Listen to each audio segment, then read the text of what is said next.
എനിക്കുള്ള ഒരു അനുഭവം, ഞാൻ ഒമാനിൽ പോയി 3 മാസത്തെ വിസിറ്റ് കഴിഞ്ഞ് തിരിച്ചു വരുന്ന സമയത്ത്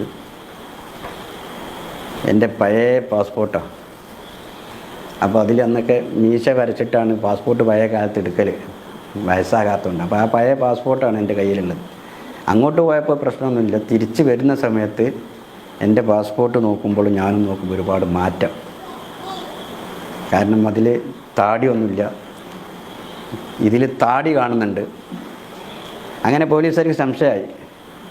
അപ്പോൾ എന്നോട് ചോദിച്ച്, സുഡാനിയാണോ അതല്ല വേറെ ഏത് നാട്ടാണ്? ഞാൻ പറഞ്ഞു ഇന്ത്യക്കാരനാണെന്നുള്ള രൂപത്തിൽ തന്നെ നിന്ന്. പക്ഷേ അവർക്ക് സംശയം തീരുന്നില്ല. അവരെന്നെ വിളിച്ച് വേറെ റൂമിലേക്ക് കൊണ്ടുപോയി. അങ്ങനെ ആ റൂമിൽ 2-3 പോലീസുകാർ എന്നെ ചോദ്യം ചെയ്ത് എൻ്റെ പാസ്പോർട്ട് നോക്കും, എന്നെ നോക്കും. എൻ്റെ പാസ്പോർട്ടിൽ ഫോട്ടോ ഞാനുമായൊരു ബന്ധവുമില്ല. അങ്ങനെ വിഷമിച്ച് നിൽക്കുക. ആ സമയത്ത് ഷെയ്ഖുനാക്ക് ഒരു ഫാത്തിഹ ഓതി ഷെയ്ഖുനാനെ മനസ്സിലിങ്ങനെ, കാരണം നമുക്ക് എന്താ അറിയില്ലോ, എയർപോർട്ടിൻ്റെ ഉള്ളിലല്ലേ. ഉടനെ നല്ല അടിപൊളി ഡ്രസ്സിട്ട് ഒരാൾ കയറി വന്ന് സലാം ചൊല്ലി. അപ്പോൾ അവിടെ ഇരിക്കുന്ന പോലീസുകാരൊക്കെ എണീറ്റ്,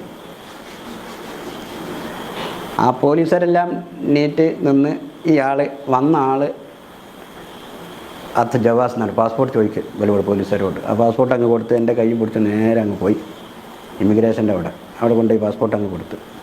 അപ്പം തന്നെ അവർ നോക്കി അടിച്ച് വലിയ ബഹുമാനത്തോടെ തിരിച്ച് കൊടുത്ത് എൻ്റെ കൈയും കൊടുത്ത് പിന്നീട് ഇയാൾ മുന്നോട്ട് പോവുകയാണ്. ആരാ എന്താ അതൊന്നും നമുക്കറിയില്ല.